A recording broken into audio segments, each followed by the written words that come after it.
You're watching SBA Today. With all the latest news, stories, and advice, here are your hosts, Paul Long and Tonya Mazurek. Welcome to SBA Today for the week of November 18th. I am Paul. And I'm Tonya. And Paul, this week feels so much lighter. Why might that be? I know, because we are back open. Yay, yay, yay. There was a notice that came out. They are going to be scheduling a updated Connect call here very soon. So that will be very important for us to be on. And now, hey, Tonya, do you remember MARC? Remember MARC? Your boyfriend The MARC MARC? Program. Yeah, you're yeah.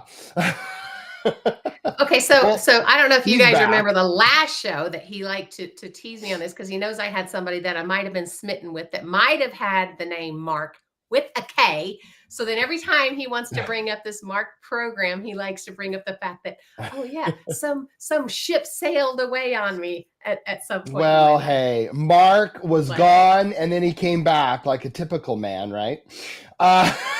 Sorry, I had to. And then gone, and then back, and then gone. And then comes back. And gone. Thank you very much. No, okay. Not really emotionally available the last few weeks. Oh my God. I'm gonna kill him. So MARC Loan is now available out there, and I'm sure that's a big reason why they want to do the Connect call. So that will be there. And then also that, remember, we have that fee relief for manufacturing term loans that are under $950,000. Note, those fee waivers are not for MARC. MARC is fully priced, only on those term loans on that. And so, we're still kind of,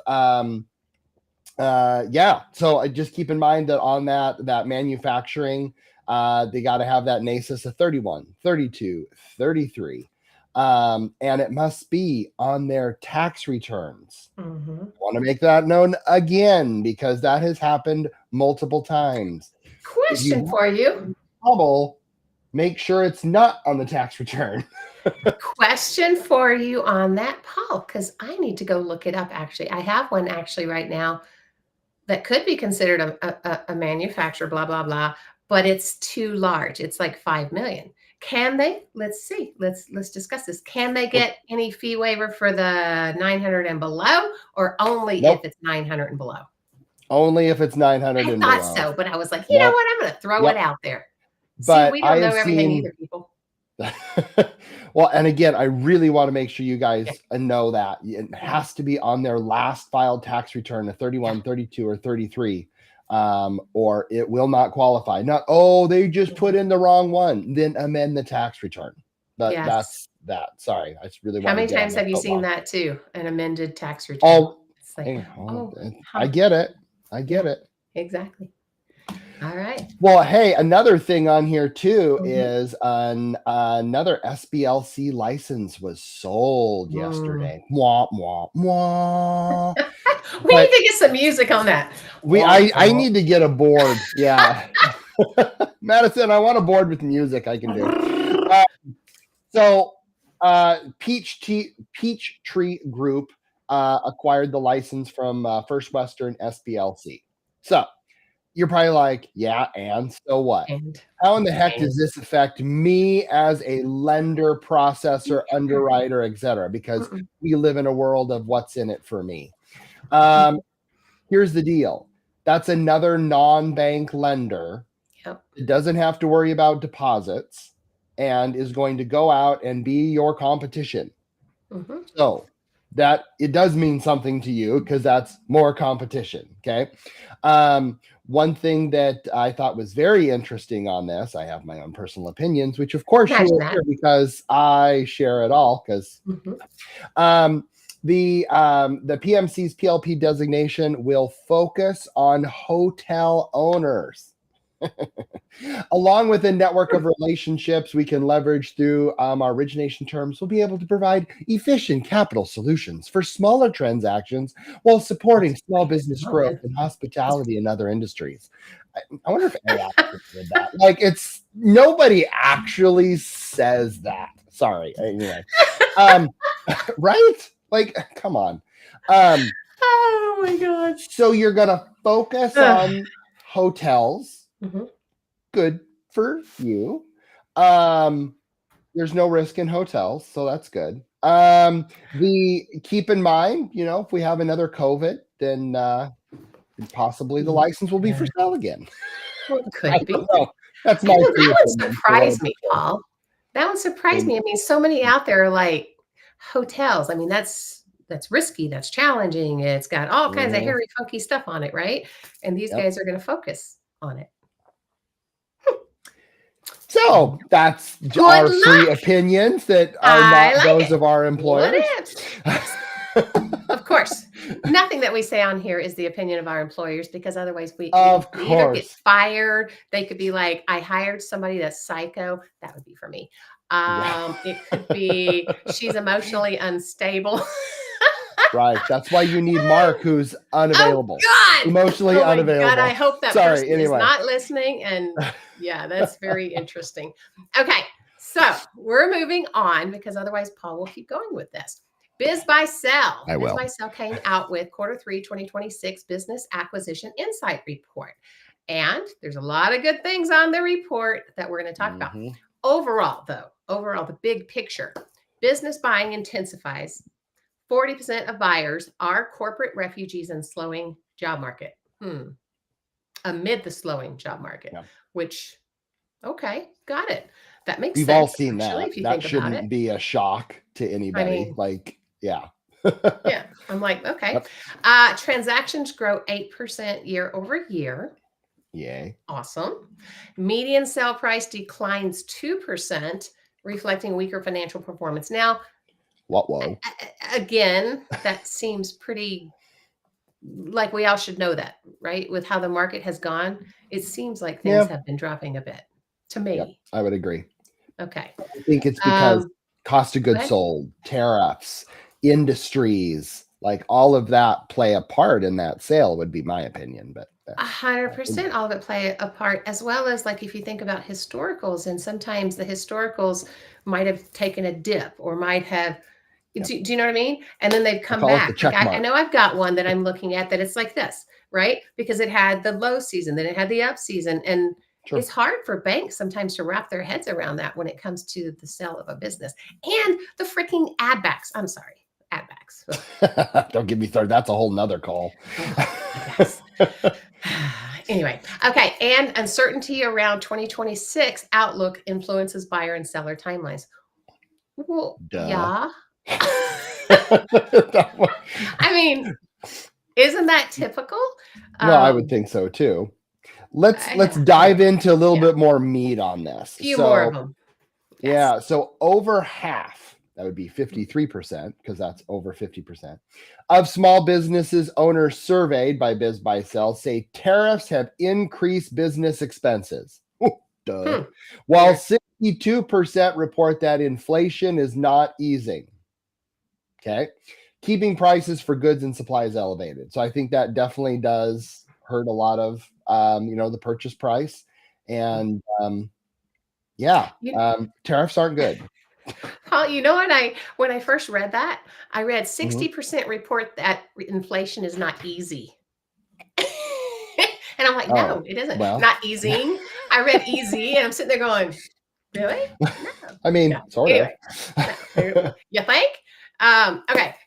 Deals also move faster, with businesses spending a median of 149 days on the market, the fastest pace since 2017. Ooh, that's interesting.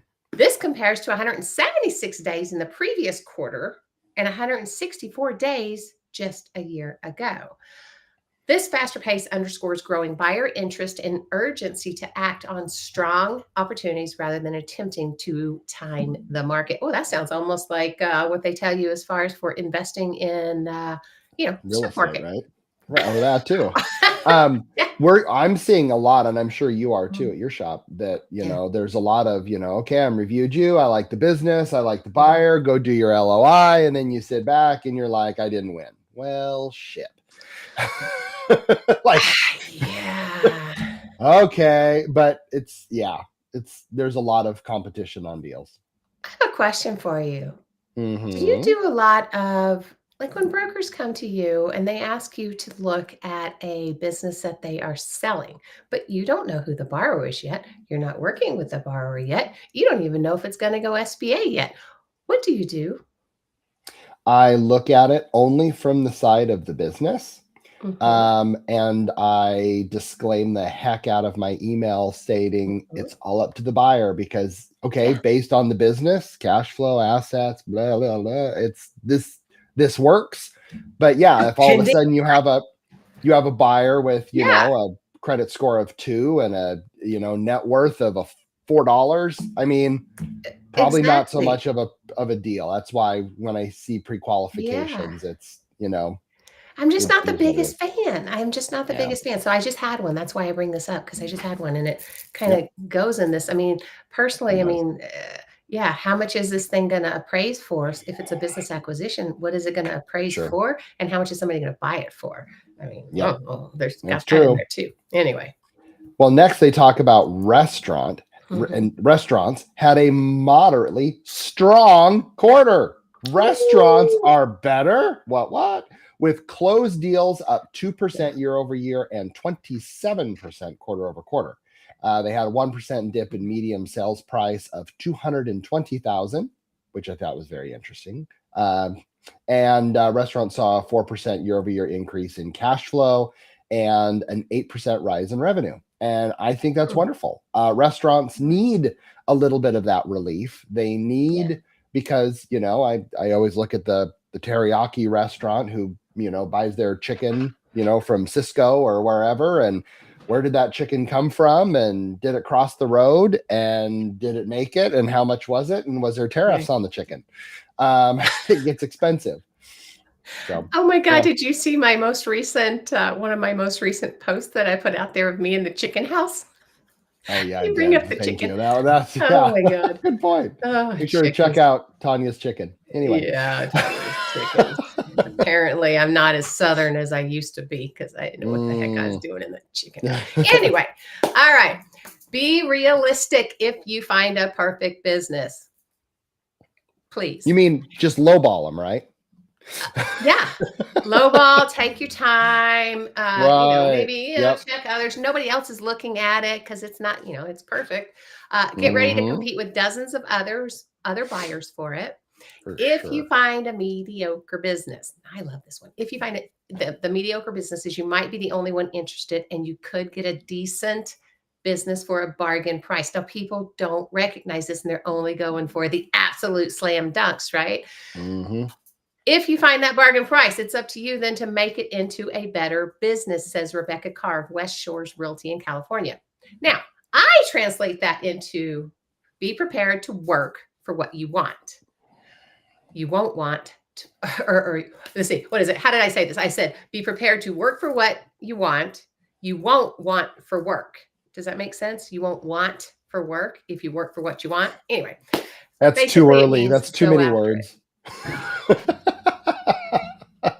I'm a simple human. See what I do? I know. I'm going back to bed. Anyway.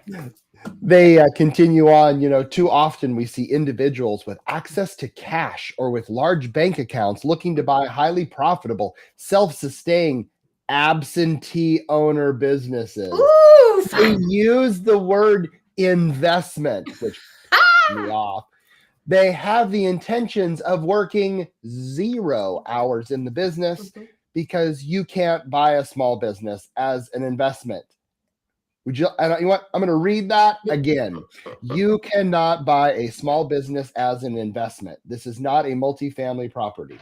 Only a small business owner always needs to work in the business, whether it's 20 hours or 80 hours or more than that.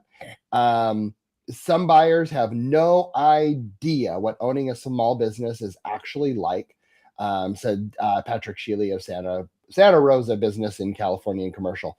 I see this all the time. And you know what? We talk about the spirit of the program. The spirit of the program is not, I repeat, not for investors. And I can't take my me savings? You mean I can't take my savings, go buy a small business that's totally absentee owner? I don't have to do anything. Everybody else can do it for me. I can sit back and just collect that paycheck, and SBA is going to back it. You mean they won't? Right. If you want that, go buy an apartment complex. Go buy that, and you're still going to not using SBA. Well, yeah, don't do that. Which, by the way, if you ask AI, I have caught AI saying that you can use SBA loans to buy multifamily properties. So proof that AI is full of it. Exactly. Everybody, God, using the chat GPTs and the whatever. Verify the information you get. I mean, I've had that happen to me before where I was trying to do something a little bit easier when it came to the SOP and put a specific section. It doesn't know which SOP it's looking at, and it could go wherever. So you got to be careful and kind of do it yourself. I mean, that's one of the challenges we're running into with that AI. That's true. Yeah. But anything else for this week, Paul?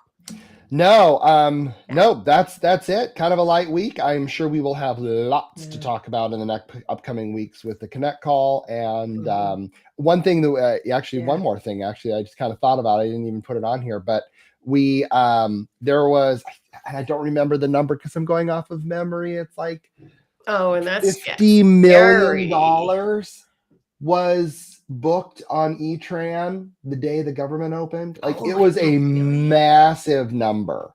And it was really nice because they were talking about how, the system was able to handle it because it could handle PPP. And if it can handle PPP, it can handle anything, which I agree. Well, we all know. And so, there was a lot of backlog. And to all SBA employees out there, because I know we have many that listen to this, thanks for showing up. Good luck. Good Lord, I'd hate to see what your email looks like. How many did you reach out to? How many SBA of the people that work directly in SBA did you actually reach out to when it opened? I reached out to quite a few and thanked them for coming back to work. I mean, I would be afraid to call them because they're like, I wouldn't want to be called. That's just me. I called and I texted and went, no, these are people that you're closer with, right? But it's no different. Think of how the TSA agents might have felt walking through. They're working for nothing. They're also furloughed or whatever. They're working for nothing. And you at least thank them for, God, they showed up, right? It's true. That's true. All right, guys. All right. Don't forget, we're live on Tuesday mornings right here on LinkedIn and YouTube and any platform where you get your podcast. Check out our previous episodes as well as our sister show, The BDO Show. If you've got questions, connect with Paul or I on our individual LinkedIn pages. If you like what we do, subscribe and share with your colleagues so you never miss an episode. Enjoy your week. And if no one's told you lately, we appreciate you and think you're pretty awesome. Peace out. See you later. Peace out.